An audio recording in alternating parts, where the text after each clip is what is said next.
Hello दोस्तों, स्वागत है मेरे चैनल पे। पापा, हम लोग निकल रहे हैं, शाम तक लौट आएंगे। आप प्लीज़ घर का ख्याल रखना। हाँ, आपका खाना टेबल पर रख दिया है, जब भी भूख लगे लेकर खा लेना। रात तक का खाना बना दिया है। हम लोगों के आने में देर हो जाएगी तो थकने के बाद खाना नहीं बन पाएगा, और हम लोग तो वैसे भी बाहर से ही खाना खा कर आएंगे। और हाँ, जाते जाते बाहर ताला लगा कर जा रहे हैं, अपना ख्याल रखिएगा। कहते हुए दोनों बेटे और बहू अपने अपने परिवार के साथ घर से बाहर निकल गए। आज इन लोगों का रिजॉर्ट जाने का मूड है, पूरा दिन वहीं मौज मस्ती करने का इरादा है। एक बार भी किसी ने जगदीश जी से नहीं पूछा कि वह भी जाना चाहते हैं या नहीं। सोफे पर से उठकर खिड़की के पास चल कर गए और खिड़की से नीचे देखा कि दोनों अपने कारों में बैठकर बच्चों के साथ रवाना हो गए। थोड़ी देर तक खिड़की के बाहर यूं ही ताकते रहे। उसके बाद उदास मन से धीरे धीरे चलते हुए डाइनिंग टेबल पर आए और वहां रखे हुए खाने को खोल कर देखा। कैसरोल में 5 रोटियां, डोंगे में पतली सी दाल, एक प्लेट में सलाद के नाम पर एक प्याज काट कर रखा हुआ था। खाने को देखकर मन ही मन सोचने लगे कि अभी तो सुबह के 8 ही बज रहे हैं, आज पूरा दिन मुझे इसी खाने से निकालना है। रात को भी खाना नहीं मिलेगा, इतने से मेरा पेट कैसे भरेगा। पिछली बार भी जब यह लोग घूमने गए थे, तब भी बहू इतना सा ही खाना बना कर गई थी। रात को उनके लौटने के बाद जगदीश जी ने सिर्फ इतना ही तो कहा था कि बहू, मुझे बहुत ज़ोर से भूख लगी है। बस उसी में दोनों बहुओं ने रोना धोना मचा दिया था। और बेटे तो वैसे भी पत्नियों के आगे कुछ बोलते नहीं हैं, और आज फिर वही। एक लंबी गहरी सांस लेकर अपने कमरे की तरफ आए। कमरे में अपनी पत्नी की तस्वीर देखकर आंखों में आंसू आ गए। एक वही थी जो कभी मुझे भूखा नहीं रहने देती थी, पर उसके जाने के बाद तो सचमुच पेट भर खाने को तरस गया हूँ। सोचा था कि रिटायर होने के बाद परिवार वालों के साथ खूब घूमूंगा फिरूंगा, पर यहाँ तो मुझे कोई पूछता ही नहीं है। बीमार नहीं हूँ, फिर भी हर कोई मुझे बीमार बनाने पर लगा हुआ है। जानता था कि हर बात के 2 पहलू होते हैं, पर कभी इस पहलू के बारे में तो सोचा ही नहीं था। पहले कितना घूमने का शौक था मुझे। महीने में 1-2 बार तो परिवार के साथ बाहर घूमने निकल ही जाते थे, पर अब कितने महीनों से तो घर से बाहर भी नहीं निकला हूँ। यह लोग जब भी कहीं जाते हैं, मुझे ताले में बंद करके जाते हैं। एक बार भी नहीं पूछते हैं कि पापा, आपको भी चलना है। अब तो घुटन सी होने लगी है, किसी से बाहर बात भी नहीं करने देते, और खुद भी मेरे पास बैठकर कभी बात करना पसंद नहीं करते। आजकल पता नहीं क्यों दोस्तों के भी फ़ोन नहीं आते, न उनका फ़ोन लगता है। घर का चौकीदार बना कर रख दिया है मुझे। जब हाथ पैर चल रहे हैं तब मेरी कदर नहीं है, तो जिस दिन बिस्तर पकड़ लूँगा यह लोग तो मुझे पूछेंगे भी नहीं। किसी न किसी निर्णय पर पहुंचना बहुत ज़रूरी हो चुका है। अभी जगदीश जी मन ही मन सोच ही रहे थे कि उनके फ़ोन पर एक अननोन नंबर से फ़ोन आया। जब मोबाइल उठाया तो दूसरी तरफ उनके दोस्त भूषण जी बोल रहे थे। और जगदीश, कैसा है? कितने दिनों बाद तेरा फ़ोन लगा है। अरे भूषण, आज इतने दिनों बाद तुझे मेरी याद कैसे आई? भाई, यह पूछने के लिए कि कब तक भाभी के जाने का गम मनाएगा।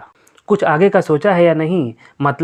मतलब यह है कि इस बार हम सारे दोस्त मिलकर रामेश्वरम घूमने जा रहे हैं। इस बार भी तू चलेगा या नहीं? पिछले 2 बार तो तू मना कर चुका है। मैंने मना किया? कब? अरे पिछली बार जब हम लोग वैष्णो देवी यात्रा पर गए थे, और उससे पहले मानसरोवर यात्रा पर गए थे। तेरे फ़ोन पर फ़ोन लगाओ तो लगता नहीं है। आखिर तेरे बेटे को फ़ोन लगाया, तब तेरे बेटे ने ही कहा कि पापा मना कर रहे हैं। अब मम्मी के बगैर उनका कहीं जाने का मन नहीं करता। इस बार मैंने किसी और के नंबर से फ़ोन लगाया है तुझे। कमाल है, इस नंबर से तेरा फ़ोन लग गया। सुनकर जगदीश जी हैरान रह गए। उन्हें तो बिल्कुल भी पता नहीं था कि पहले भी वे लोग 2 यात्राएं कर चुके हैं। मतलब बेटों ने उन तक बात पहुंचाई ही नहीं। और फिर उनका मोबाइल। अरे क्या हुआ, जवाब तो दे।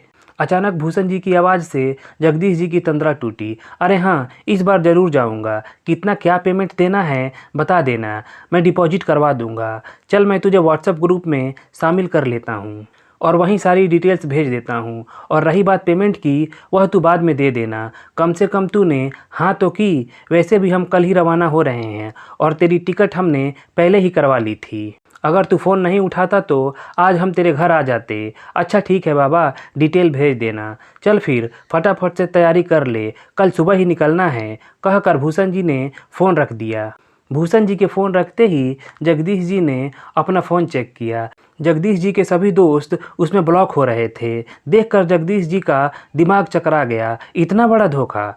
कुछ देर तक आंखों में आंसू लिए अपनी पत्नी की तस्वीर की तरफ देखते रहे।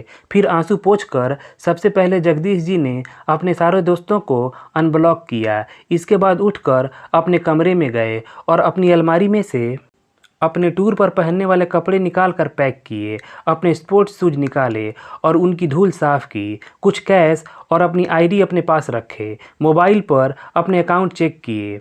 अपनी दवाइयों का बॉक्स रखा। जितना समझ आया उस हिसाब से पैकिंग कर ली और इंतज़ार करने लगे दूसरे दिन का। रात को जब बच्चे घर आए तब तक जगदीश जी सो चुके थे। किसी ने भी उनके कमरे में आने की जहमत नहीं उठाई। सब अपने अपने कमरे में जाकर सो गए। दूसरे दिन जब बेटे और बहुएं चाय पी रहे थे तो जगदीश जी तैयार होकर अपना बैग लेकर बाहर आए। उन्हें देखते ही बड़ा बेटा बोला, अरे पापा, आप कहाँ चल दिए?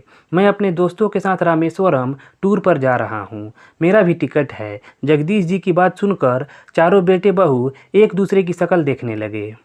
बड़ी बहू बोली, पर पापा जी, आप ऐसे कैसे जा सकते हैं? बच्चों के एग्ज़ाम शुरू होने वाले हैं और हमें भी बेंगलुरु के लिए रवाना होना है। मेरे मौसा जी के बेटे की शादी है। बच्चों को हम किसके भरोसे छोड़कर जाएंगे?